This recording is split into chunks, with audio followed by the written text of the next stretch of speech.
Pleasure to be here. Thank you for inviting me to speak. Looking forward to the roundtable afterward. I'm Jamie Martino, working for UCB. We are a biopharmaceutical company, almost ready to celebrate our 100th anniversary. If you are from Germany, you might remember Schwarz Pharma. We acquired them in 2006. And so we have offices here in Monheim. We are focusing on neurological and immunological diseases. I make the perhaps impolite joke that if you do take our medicine, you are at risk, and hopefully you do not have to take our medicines, because we focus on Parkinson's, epilepsy, ultra rare diseases now. And so serious things. It's not just your commodity pharmaceuticals. We're getting into gene therapy. We just announced yesterday an expansion into the United States with a production facility that will be going in Georgia. When I started at UCB, we were just about 7,000 employees, and now we're up to 10,000. So growing, expanding, but always concentrated on our purpose, concentrated on why we're doing what we're doing, taking into consideration not only the employees, the stakeholders, but also the community that we work in, with also our patients, and making sure that everything that we do is really focused around them and having their needs, concerns, and desires at heart. So that is really the focus. And it reflects into the digital strategy that we have as well, because we didn't become a digitally focused organization overnight. It took a journey into what we were doing. And it was a journey of learning, expanding, making mistakes, and deliberately widening the circle in our reach. And so I'll start in 2015, where we say technology awakens. We began with introducing a new team within our IT information technology department.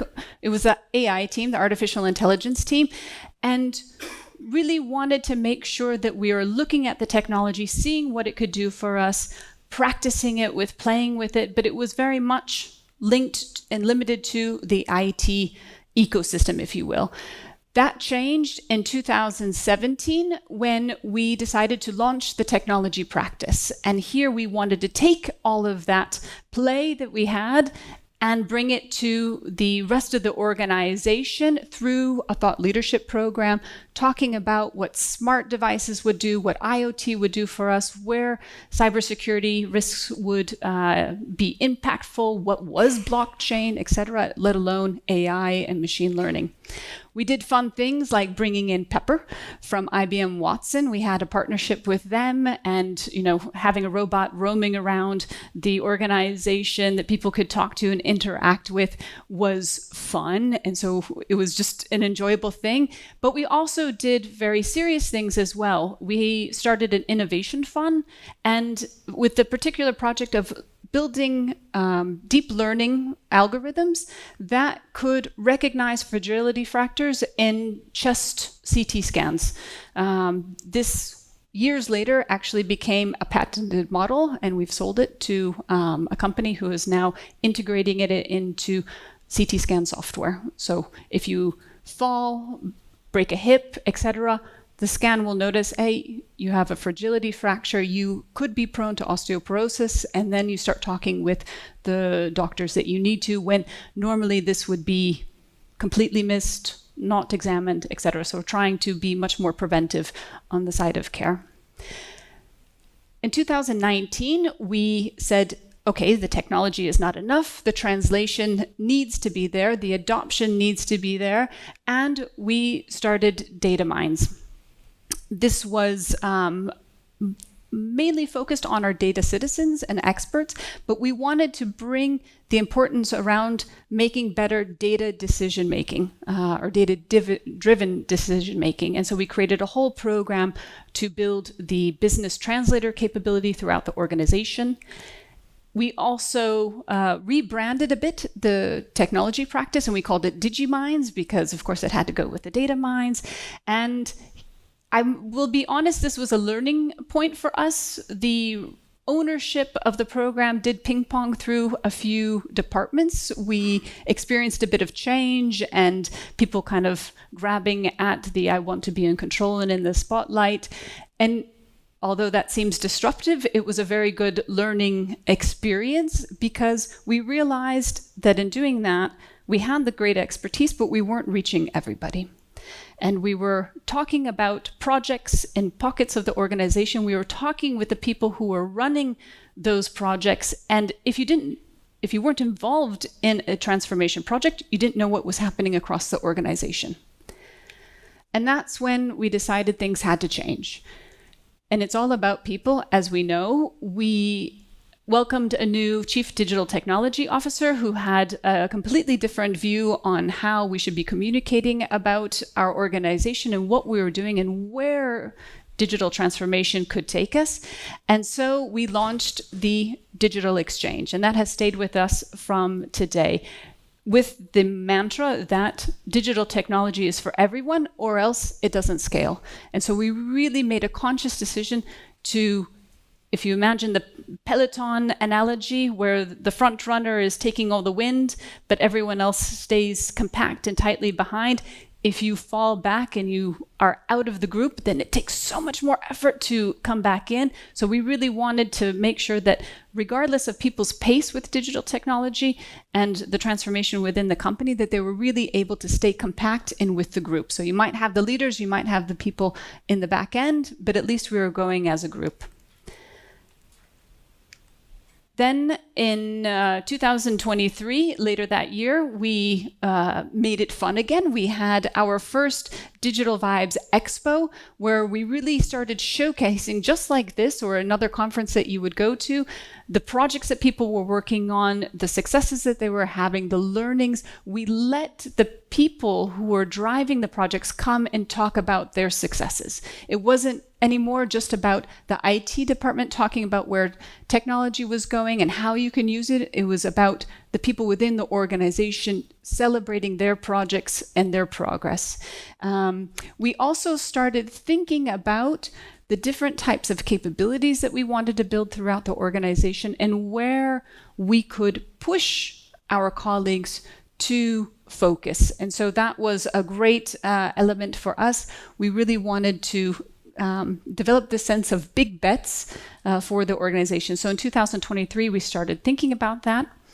In 2024, it really was about scaling and making the exchange much more about a community than just a one-off event.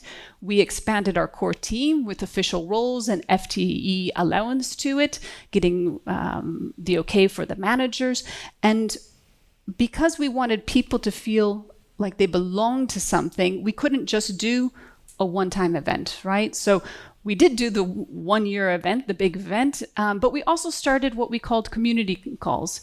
And this is a monthly call every third Tuesday of the month where people can come together, share their topics, their stories. It's all volunteer. We have a waiting list now of stories that people want to talk about. And we also wanted to make our digital transformation subject matter experts much more reachable, much more friendly, much more well-known. So we started doing short interviews that were shared across the community, interviewing people, what are their hobbies, etc., just making it much more attainable, bringing down the barrier to entry.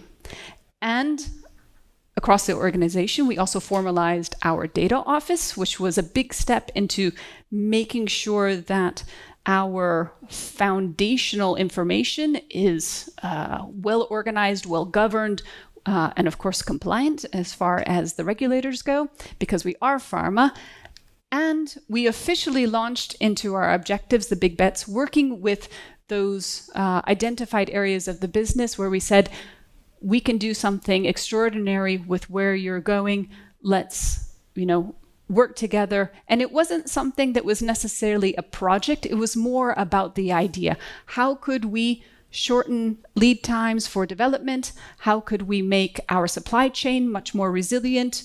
How could we reduce even the candidate exploration to be much faster?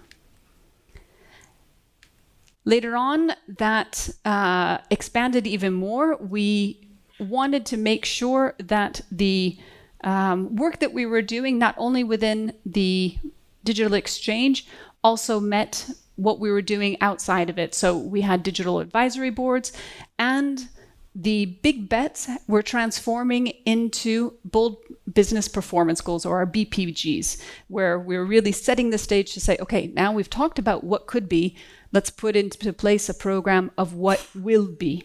And so now we had, of course, the one-off event. We also integrated our learning and development team into the digital exchange ecosystem so that we could have dedicated resources for upskilling our colleagues and building the capabilities around data, AI, around other digital topics, but also around the human skills. So capability building around critical thinking, empathy, communications as well, because it all goes hand in hand. And then we also built, from a technology perspective, very proud of this, it was in the news, our Sky platform. If you're familiar with AI Foundry, we basically made our own. It houses all of our assistants, our agentic AI. People have a playground where they can go and safely use our data to play with the DeepSeek, which is Chinese and normally blocked if you go on the website from our laptops. You can't access it, but through Sky, you can. You can access Grok, you can access Claude, etc. So it's a way for people to play with the technology and also to understand, from a governance perspective, what tools they can use and what is allowed within UCB. And of course, we launched the bold business performance goals for the entirety, let's say, of the company. We've got 5 official ones and then a few satellites as well. Where are we today? This is now, like I said, really becoming organizational wide. In 2026, we launched one of 3 corporate objectives to be digital data foundation and transformation, which is very, very exciting. We have expanded our annual event to not just be at one hub, but 3. So we're doing it in HQ in Belgium, Brussels, Tokyo, as well as Atlanta.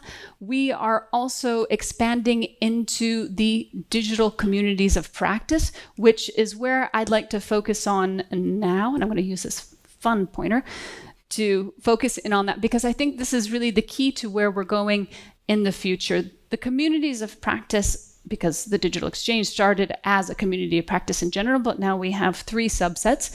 We will have 4 in 2027. If we think about the system ecosystem and how we want this to evolve, and if we start putting generative AI and agents into everything that we're doing, the data has to be absolutely trustworthy. It has to be of quality.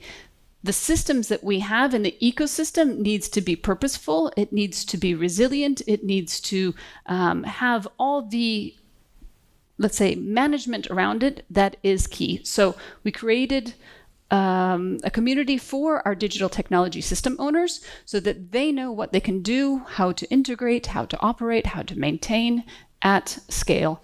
We're doing this also on the flip side with our business colleagues who own, let's say, the product end of the platforms, to make sure that they understand what their roadmaps look like, what the capabilities can do. They're out there talking to the users and the admins of their platforms, really trying to make sure that the engagement is there, and it's being connected by our digital change managers community, which is based on our own methodology, creating the capability to make sure that we can scale at any time, that we're not launching platforms that die 6 months later because no one's using it, right? So really trying to build that capability internally. And this brings us to, let's say, the wheel that we have now in terms of our ecosystem. The process remains the core part. We've got the data, which is fundamental, and then the system ownership, which is making everything enabled at the heart with the change managers. So we're very, very proud of this. Yeah. Where are we going now? I think the idea would be, we no longer talk about digital. We no longer talk about AI and artificial intelligence as tools, but they're more just like topics that we have and things that we do, that the bold business performance goals that we have are no longer massive change initiatives, but it's just the ways of working.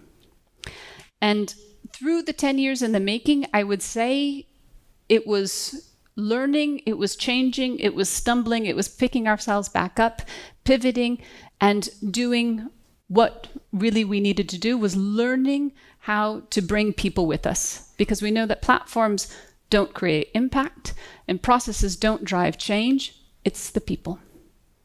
Thank you.